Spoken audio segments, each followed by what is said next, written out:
하쌤입니다. 눈으로 푸는 피셋 자료에서 이번에 다룰 내용은 추정입니다. 지금까지 눈으로 푸는 피셋 자료 해석 문제 1부터 19번까지 문제는 표본에 대한 이해였습니다. 샘플링이라고도 하죠. 그래서 이와 같은 표본의 특징을 찾아내는 통계 관련 이론이 바로 통계량입니다. 그래서 평균, 편차, 중위수, 최빈수 이와 같은 것들을 살펴봤죠. 자, 표본 조사라고 하는 것은 어떤 모집단의 특징을 찾아내기 위한 작업이라고 볼 수 있습니다. 근데 이 모집단은 엄청나게 크기 때문에 전수조사, 즉 전체 인원을 대상으로 조사를 할 수 없습니다. 그래서 모집단에 속해 있을 거라고 생각되는 사람, 대표 선수들을 추출해서 이 사람들의 특징을 찾아내는 거죠. 이 특징을 파악하는 데 필요한 이론이 바로 통계량인 것입니다.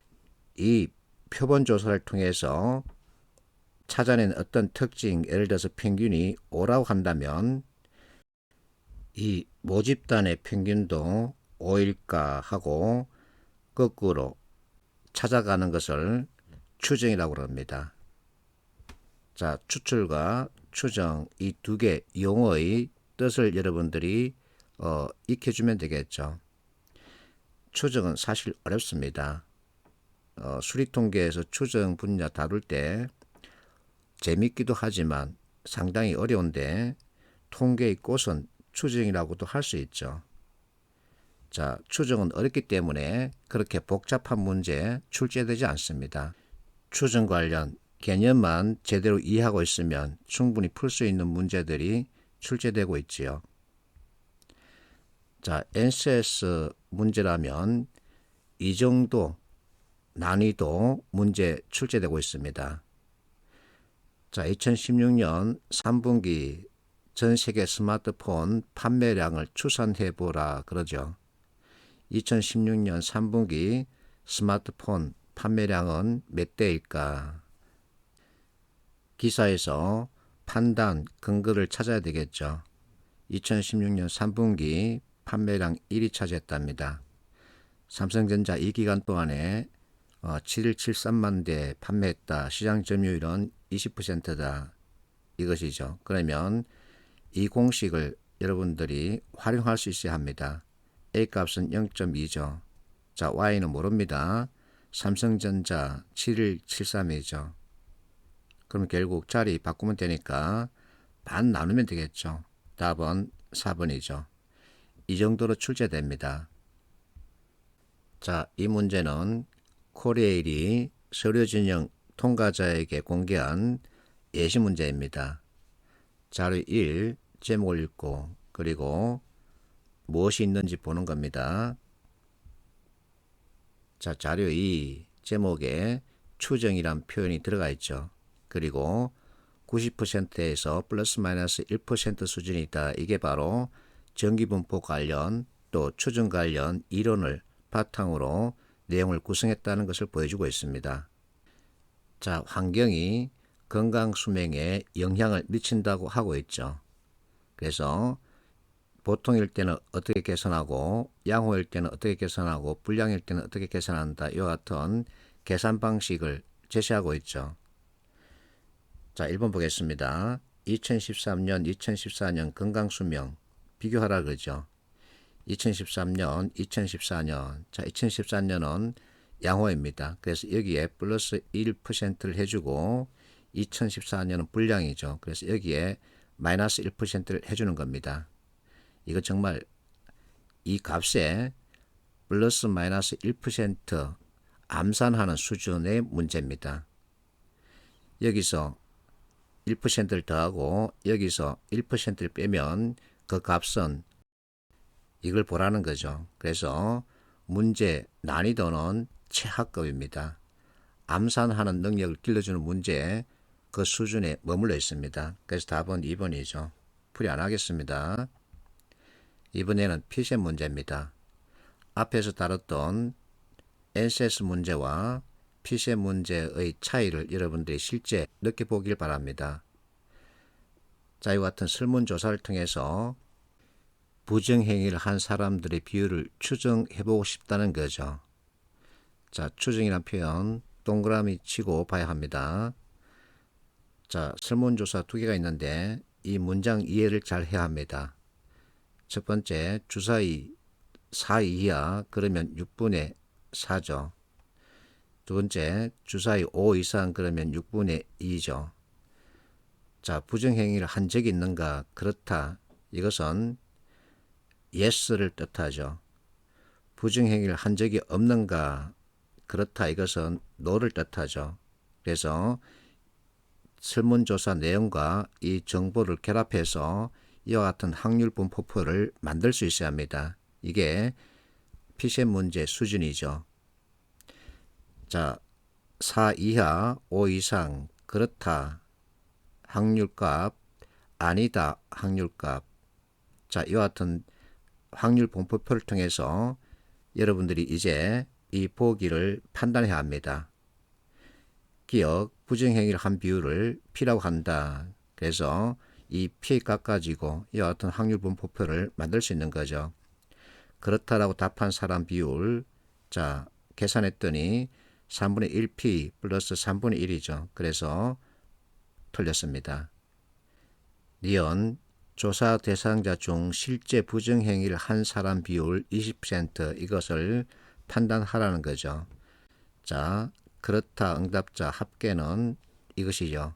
그러면 이 값은 5천분의 2천과 같아야 하죠. 그래서 계산하면은 5분의 1이 나오기 때문에 20% 맞습니다. 디귿, 이 조사에서 1. 그렇다라고 답한 사람들 중 실제 부정행위를 한 사람 비율, 자, 5분의 2냐 이것을 판단하라는데, 자, 그렇다 응답자 합계 이 값을 분모에 두고 실제 응답한 비율 이것을 분자에 올려야 합니다. 그래서 전체 이 값분의 이것이 분자가 되는 거죠. 그 계산값에 5분의 1을 대입해서 보면 5분의 2가 되느냐? 5분의 2가 아니라 계산하면 3분의 1이기 때문에 틀렸습니다. 리얼. 자, 2번 아니다라고 답한 사람들 중 실제 부정행위를 한 사람의 비율. 이번에는 아니다. 이 전체 값이 분모에 가고 아니다. 이게 분자에 올라가야 합니다. 그렇게 해서 그 공식에다가 5분의 1을 대입하면 그 값은 9분의 1로 나오기 때문에 맞습니다. 그래서 답은 4번이죠. 이것이 피시의 문제의 난이도입니다. 여기서 중요한 것은 이와 같은 내용 보고서 확률 분포표를 만들 수 있느냐 여기에 달려있는 거죠. 자, 보기에서 P값을 제시하고 있기 때문에 확률 분포표를 만들 수 있죠. 이것이 추정 문제 대표 선수입니다. NCS 문제와는 차이가 많이 나죠.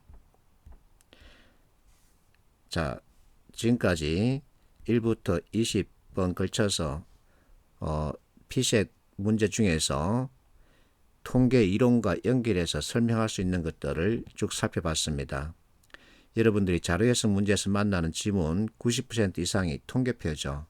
통계표 그 작성자는 통계 이론에 따라서 통계표를 작성했습니다. 그래서 여러분들도 통계 이론을 가지고 통계표를 봐야 합니다. 이것을 통계 리터러시라 그럽니다. 그렇다고 해서 통계 이론 그 방대하고 깊이 있는 내용들을 요구하느냐? 그렇지 않고 통계량에 대한 이해만 있으면 됩니다. 즉 평균, 중위수, 최빈수, 분산, 편차 이와 같은 고등학교 2학년 때 배웠던 기초 개념에 대한 이해가 있으면 충분히 풀 수 있습니다. 그래서 자료 해석 문제 풀이에 필요한 통계 기초 지식을 전체 요약해 봤는데 어쨌든 통계량에 대한 이해가 있어야 합니다. 이게 샘플링의 결과를 분석하는 개념이죠. 자, 이와 같은 통계량을 통해서 통계표를 만들어서 고객에게 제시해도 고객은 고개를 가로로 젓습니다. 왜냐하면 어렵죠. 그래서 고객이 간단하게 이해할 수 있게끔 도표로 작성해라.